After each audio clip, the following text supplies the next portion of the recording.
ತಮಿಳುನಾಡಿನಲ್ಲಿ ಘನಘೋರ ಘಟನೆ ಒಂದು ನಡೆದಿದೆ. ಇನ್ನು ರ್ಯಾಲಿಯಲ್ಲಿ ಕಾಲ್ತುಳಿತದಲ್ಲಿ 39 ಜನ ಈಗ ಜೀವ ಬಿಟ್ಟಿದ್ದಾರೆ. ಇದು ತಮಿಳುನಾಡಿನಲ್ಲಿ ಆಗಿರುವಂತಹ ಘನಘೋರ ದುರಂತ. ತಮಿಳುನಾಡಿನ ಕರೂರಿನಲ್ಲಿ ದಳಪತಿ ರ್ಯಾಲಿ ವೇಳೆ ಕಾಲ್ತುಳಿತ ಆಗಿ 10 ಪುಟ್ಟ ಕಂದಮ್ಮಗಳು ಸೇರಿದಂತೆ 39 ಜನ ಇದುವರೆಗೂ ಸಾವನ್ನಪ್ಪಿದ್ದಾರೆ. ಕರೂರು ಸರ್ಕಾರಿ ಆಸ್ಪತ್ರೆಯಲ್ಲಿ ಈಗ ಮುಗಿಲು ಮುಟ್ಟಿದೆ ಆಕ್ರಂದನ. ನಿನ್ನೆ ಸಂಜೆ ತಮಿಳುನಾಡಿನ ಕರೂರಿನಲ್ಲಿ ನಡೆದಿದ್ದಂತಹ ವಿಜಯ್ ರ್ಯಾಲಿ ಅದು. ಆದರೆ 30,000 ಜನ ಬರ್ತಾರೆ ಅಂತ ನಿರೀಕ್ಷೆ ಮಾಡಿದ್ರು. ಆದರೆ ಸಾಕಷ್ಟು ಜನ ಬಂದಿದ್ರು. ಏಕಾಏಕಿ ಕಾಲ್ತುಳಿತ ಉಂಟಾಗಿ ಪುಟ್ಟ ಮಕ್ಕಳು ಸೇರಿದಂತೆ ಒಟ್ಟು 39 ಜನ ಈಗ ಸಾವನ್ನಪ್ಪಿದ್ದಾರೆ. ಆದರೆ 30,000 ಜನ ಬರ್ತಾರೆ ಅಂತ ನಿರೀಕ್ಷೆ ಮಾಡಿದ್ರು ಕೂಡ ಆ ನಿರೀಕ್ಷೆ ದುಪ್ಪಟ್ಟಾಯಿತು. 60,000 ಜನ ಬರ್ತಾರೆ. ಏಕಾಏಕಿ ಕಾಲ್ತುಳಿತ ಉಂಟಾಗಿ 39 ಜನ ಸಾವನ್ನಪ್ತಾರೆ. ನೋಡಿ, ಅಲ್ಲಿ ವಿಜಯ್ ಆಲ್ರೆಡಿ ಹೆಸರು ಮಾಡಿದಂಥವ್ರು, ಸಿಕ್ಕಾಪಟ್ಟೆ ಫೇಮಸ್ ಆಗಿರುವಂತಹ ಒಬ್ಬ ನಟ ದಳಪತಿ ವಿಜಯ್. ಸಿನಿಮಾದಲ್ಲಿ ಸೈ ಅನ್ಸ್ಕೊಂಡ್ರು, ರಾಜಕೀಯದಲ್ಲೂ ಕೂಡ ಸೈ ಅನ್ಸ್ಕೊಳ್ಬೇಕು ಅಂತ ಸಾಕಷ್ಟು ಒಂದು ಚುನಾವಣೆಯ ಒಂದು ಮುಂಬರುವಂಥ ಚುನಾವಣೆಗೆ ಸಾಕಷ್ಟು ತಯಾರಿಯನ್ನು ಮಾಡ್ಕೊಳ್ಳಿಕ್ಕೆ ರ್ಯಾಲಿಯನ್ನು ಮಾಡ್ತಾ ಇದ್ರು. ಆ ಸಂದರ್ಭದಲ್ಲಿ ಅವರ ಅಪಾರ ಅಭಿಮಾನಿಗಳು ನೋಡಿ ಆ ಜೇನು ಹುಳುಗಳ ರೀತಿಯಲ್ಲಿ ಜನಗಳು ಸೇರಿದ್ರು. ಆದರೆ ನೋಡಿ, ಈ ದುರಂತದಲ್ಲಿ ಎಲ್ಲರೂ ಕೂಡ ವಿಜಯನನ್ನು ನೋಡಬೇಕು, ಅವ್ರ ಭಾಷಣ ಕೇಳಬೇಕಂತ ಬಂದವರು ಅಪಾರ ಅಭಿಮಾನಿಗಳು. ಏನೋ ಒಂದು ತಮಿಳುನಾಡಲ್ಲಿ ಒಂದು ಹೊಸ ಪರ್ವ ಶುರುವಾಗುತ್ತೆ ಅಂತ ಅಂದ್ಕೊಂಡಿದ್ರು. ಮತ್ತೊಂದು ಕಡೆ ನೋಡಿ, ಹೊಸ ಪಕ್ಷವನ್ನು ಕಟ್ಟಿದ್ರು. ಆ ಪಕ್ಷ ಕಟ್ಟಿದ ಸಂದರ್ಭದಲ್ಲೇ ಸಾಕಷ್ಟು ಜನರನ್ನು ಸೇರಿಸೊಂದು ರ್ಯಾಲಿಯನ್ನು ಮಾಡಬೇಕು ಅನ್ನೋ ಉದ್ದೇಶ ಒಳ್ಳೆಯದೇ ಇತ್ತು. ಆದರೆ ಆ ಉದ್ದೇಶ ಒಳ್ಳೆಯದೇ ಇದ್ದರೂ ಕೂಡ ಅಂದರೆ ಕ್ರಮಬದ್ಧವಾಗಿ ಆ ಕಾರ್ಯಕ್ರಮ ನಡೆದಿಲ್ಲ. ಹಾಗಾದರೆ ಈ ದುರಂತಕ್ಕೆ ಕಾರಣ ಯಾರು? MK ಸ್ಟಾಲಿನ್ ಸರ್ಕಾರವ ಅಥವಾ ಈ TVK ಕಾರ್ಯಕ್ರಮದ ಆಯೋಜಕರ? ಸಾಕಷ್ಟು ಗೊಂದಲಗಳಿದ್ದಾವೆ. ಕೇಂದ್ರ ಸರ್ಕಾರ ಕೂಡ ಈ ವರದಿ ಕೇಳಿದೆ. ನೀವೆಷ್ಟೇ ಪರಿಹಾರ ಘೋಷಣೆ ಮಾಡಿ, ಮೃತಪಟ್ಟಿರುವಂತಹ ಕುಟುಂಬಕ್ಕೆ ತಲಾ 10 ಲಕ್ಷ ರೂಪಾಯಿ ಪರಿಹಾರ ಏನೋ ಘೋಷಣೆ ಮಾಡಿದ್ದಾರೆ. ಆದರೆ ಇಷ್ಟು ಜನ ಸಾವನ್ನಪ್ಪಿದ್ರಲ್ಲ. ಯಾಕಂದರೆ ದೇಶದಾದ್ಯಂತ ಬೇರೆ ಬೇರೆ ಪ್ರಕರಣಗಳು ನಡೀತಾ ಇದ್ದಾವೆ. ಎಚ್ಚೆತ್ಕೊಳ್ಬೇಕಲ್ವಾ? ಯಾಕಂದರೆ ನೀವು ನಿರೀಕ್ಷೆ ಯಾಕೆ ಇಷ್ಟೇ ಬರ್ತಾರೆ ಅಂತ ಅಂದ್ಕೊಂಡಿದ್ರಿ ನೀವು? ಹಾಗಾದರೆ ಇಲ್ಲಿ ಭದ್ರತೆಯ ವೈಫಲ್ಯ ಎದ್ದು ಕಾಣಿಸ್ತಾ ಇದೆ. ತಮಿಳುನಾಡಿನ ಕರೂರಿನಲ್ಲಿ ಘನಘೋರ ದುರಂತ, ಕಾಲ್ತುಳಿತ ದುರಂತ ಇದು.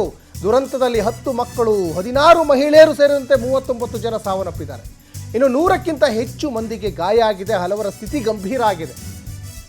ಇನ್ನು 50ಕ್ಕಿಂತ ಹೆಚ್ಚು ಮಂದಿಗೆ ICUನಲ್ಲಿ ಈಗ ಚಿಕಿತ್ಸೆ ಮುಂದುವರಿತಾ ಇದ್ದಾರೆ. ಅವರ ಸ್ಥಿತಿನೂ ಈಗ ಚಿಂತಾಜನಕನೇ.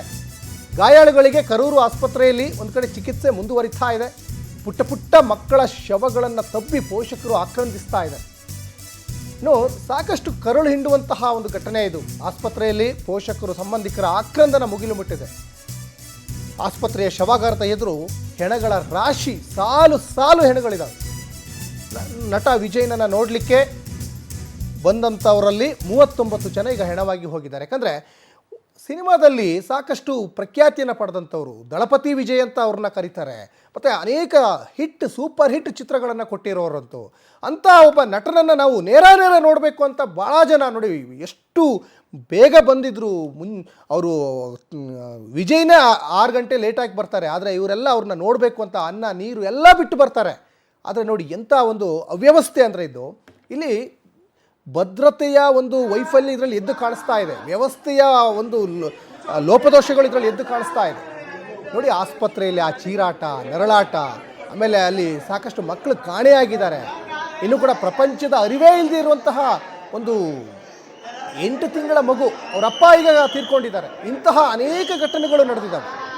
ಇತ್ತೀಚೆಗೆ RCB ವಿಜಯೋತ್ಸವದಲ್ಲಿ ಬೆಂಗಳೂರಿನಲ್ಲೂ ಇಂಥದ್ದೇ ಒಂದು ದುರಂತ ಆಯಿತು. 11 ಜನ ಸಾವನ್ನಪ್ಪಿದ್ರು. ಅದು ಕೇವಲ ಬೆಂಗಳೂರಿಗೆ ಮಾತ್ರ ಸೀಮಿತ ಆಗಬಾರ್ದಾಗಿತ್ತು. ಇಡೀ ದೇಶದಾದ್ಯಂತ ಇಂತಹ ಘಟನೆ ಆಗಬಾರ್ದು. ಕಾರ್ಯಕ್ರಮ ಆಯೋಜನೆ ಮಾಡಿದಾಗಂತ ಕಾರ್ಯಕ್ರಮದ ಆಯೋಜಕರು ಎಚ್ಚೆತ್ಕೊಳ್ಬೇಕಾಗ್ತದೆ. ಹಾಗಾಗಿ ನೋಡಿ, 39 ಜನ ಸಾವಿಗೆ ಕಾರಣ ಯಾರು? ಹಾಗಾದರೆ ನೀವೇನೇ ಪರಿಹಾರ ಘೋಷಣೆ ಮಾಡಿ, MK ಸ್ಟಾಲಿನ್ ಸರ್ಕಾರ ಕಾರಣನ ಅಥವಾ ಈ TVK ಈ ರ್ಯಾಲಿಯ ಕಾರ್ಯಕ್ರಮದ ಆಯೋಜಕರ ಕಾರಣನ?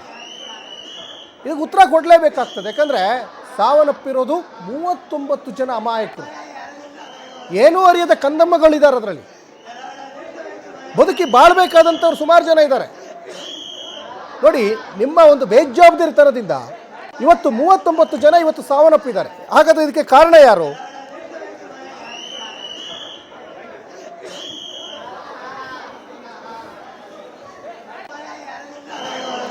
ಆಸ್ಪತ್ರೆಯಲ್ಲಿ ನೆರಳಾಟಗಳನ್ನು ಗಮನಿಸ್ತಾ ಇದ್ದೀರಾ. ಎಂಥವರ ಕರುಳು ಕೂಡ ಚುರುಕನ್ನುತ್ತೆ. 50ಕ್ಕಿಂತ ಹೆಚ್ಚು ಜನ ಈಗ ICU ಅಲ್ಲಿ ಚಿಕಿತ್ಸೆ ಪಡ್ಕೊಳ್ತಾ ಇದ್ದೀರಾ. ಅವರ ಪ್ರಾಣವೂ ಕೂಡ ಏನಾಗುತ್ತೋ ಏನೋ ಗೊತ್ತಿಲ್ಲ.